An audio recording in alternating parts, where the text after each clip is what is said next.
45-year-old male needs complaint.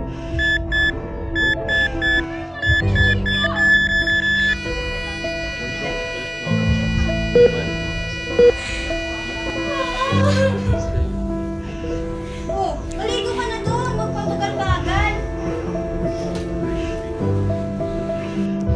Ang dali naman. Hindi niyo man lang ako in-inform. Opo. 45-year-old male Ganun needs ba? complaint. Teka, wait lang. Kailan ba kayo uuwi?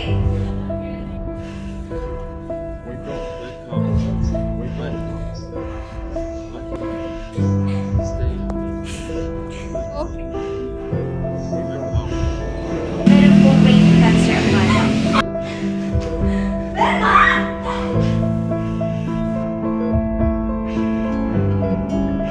These memories will stay with me.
Berman, gumising ka na.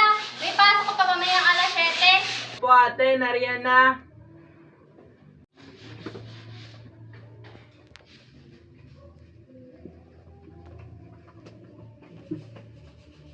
Ito na po.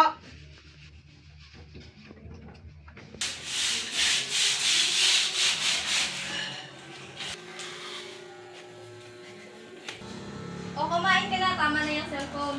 Malilate ka na. Yun po.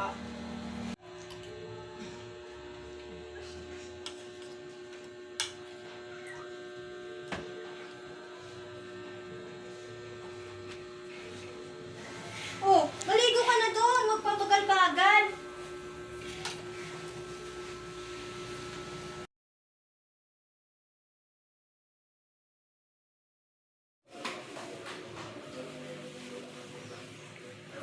Papasok na po ako. Kung na po ako may hatid.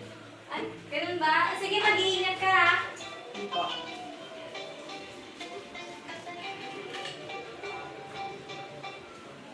Oh, Berry, napatawag ka. Dahil ate, napag-isipan namin na umuwi muna dyan dahil may gusto kami sabihin sa'yo. Bakit? Ano ba yun? Basta ate, pag-usapan na lang natin pag umuwi kami dyan. Ganun ba? Teka, wait lang. Kailan ba kayo uuwi? Mga bukas ng hapon, nakapag-book naman kami ng flight. Abangan niyo na lang kami sa airport. Ang dali naman. Hindi niyo man lang ako in-inform. Busy kasi, kaya hindi ako nakapag-chat sa'yo. Sige na ate, may trabaho pa ako. O sige, mag-iingat kayo sa flight niyo ha. Ako. Ang Kanuya Islands. Inaasahan namang maglalandfall Overman, halika nga dito. Bakit ate? sa Eastern Samar o kaya sa Northern Bukas ng hapon, uuwi ang dalawa mong ate dito. At sakto naman wala kang paso, kaya pwede mo akong samahan sa airport. Talaga ate? Oo naman! Visayas.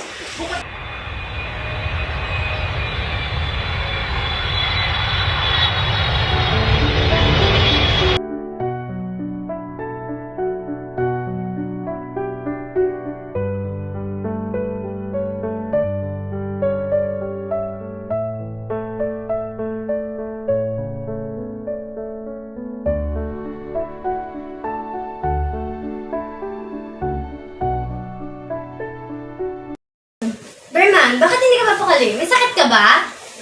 Kanina ko pa siya tinitignan. Okay ka lang ba? naman, sabihin mo kung may sakit ka. Hindi ka namin papagalitan. Pasensya na po. Medyo nahihilo na ako. Aakyat muna ako sa taas.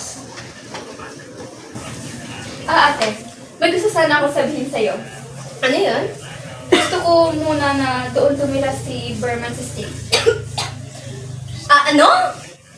Maayos naman siya dito Ate, kahit saglit lang naman, gusto lang namin siya maipasyal doon. At pagkatapos, sino mag-aalaga sa kanya doon? Wala nga kayong time para tawagan ako dahil busy kayo sa trabaho. Tapos ganyan pa desisyon nyo? Ate, Kahit na! bakit ba? Kapatid namin si Berman Bakit mo pa siya ipagtinapon sa amin? Kahit ayoko pa rin. Bakit ba? Kahit sa konting pagkakataon lang namin, makasama namin ang kapatid namin.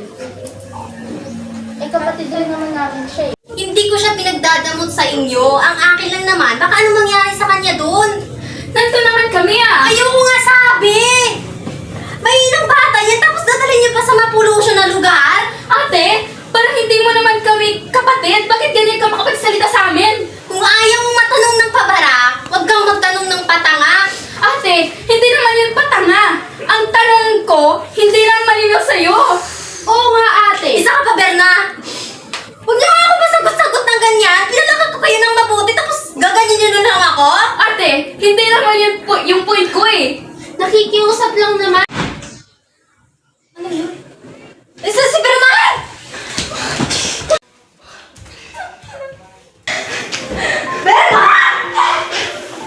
Berman! Hoy! Ano nangyari sa'yo? Berman, gumising ka! Berman, gumising ka!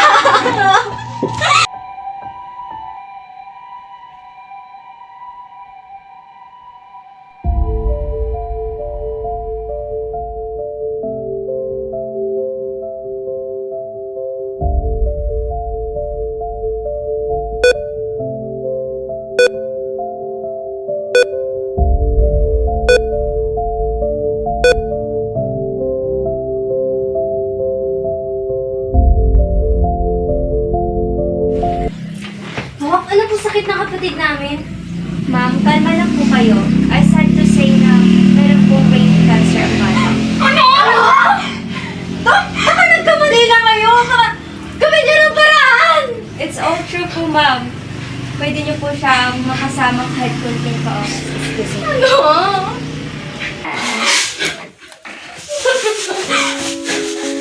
Bakit hindi mo sinabi sa amin? Matagal ko nang nararamdaman to. Ayaw ko na maging pabigat sa inyo. Ano ba, Berman? Kapatid ka namin at kahit kailan, hindi ka naging pabigat sa amin. Sana sinabi mo.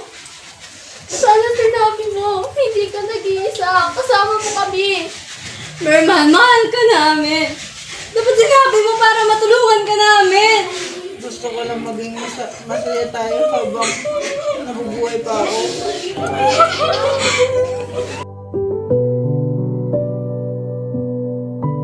Ito na bang huling pagkikita natin, Berman?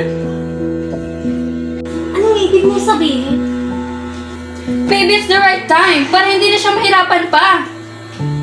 Nasisiraan ka ba ng bait, Ben? May pera tayo, kaya natin buhay si Berman gamit ang pera.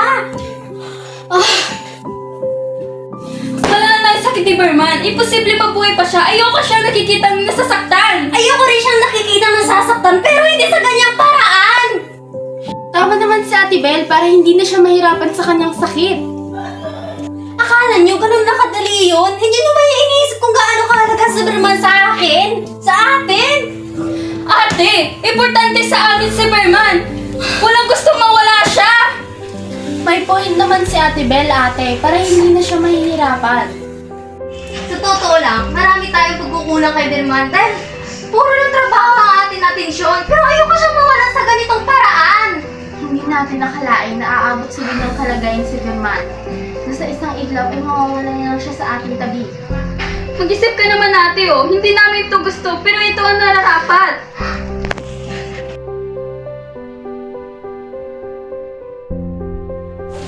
Hindi natin masisisi ang may kapal dahil siya ang may hawak ng buhay natin.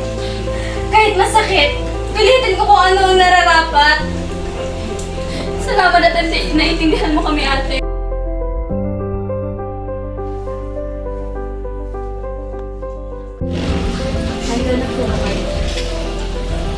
po ang tanging paraan para hindi na po siya mahirapan. Kausapin niyo po muna siya bago natin simulan. Berman, kung ito talaga ang paraan para hindi ka na mahirapan, tatanggapin ko kahit masakit. Hindi namin gusto na mawala ka, pero ayaw namin na nahihirapan ka ng ganito. Salamat dahil nilaban mo ng matagal, Berman. Mahal ko kayo lahat. Sana pagkatapos nito, maging mas masaya kayong lahat. Kahit wala na ako. Berman!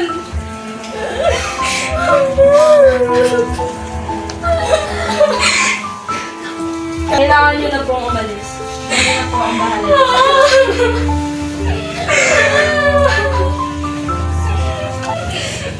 Berman!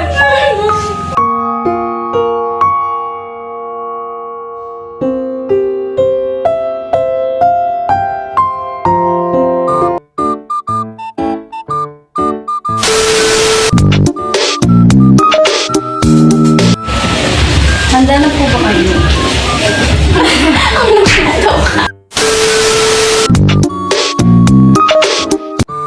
Siguro mga mamayang hapon. Nakapabook naman kami ng flight.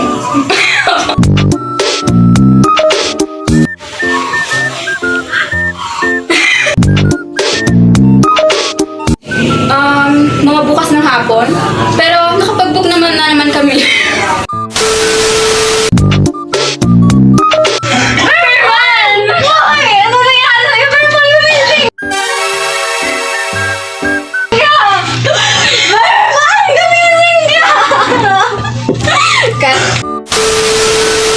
Ano ba, Berman? Kapatid ka namin kahit kailan hindi ka naging pabigat sa amin. Sana sinabi mo. Go! Bala ka na. Yun na, script. Kailangan niyo na pong umalis. Kami na po ang bahala.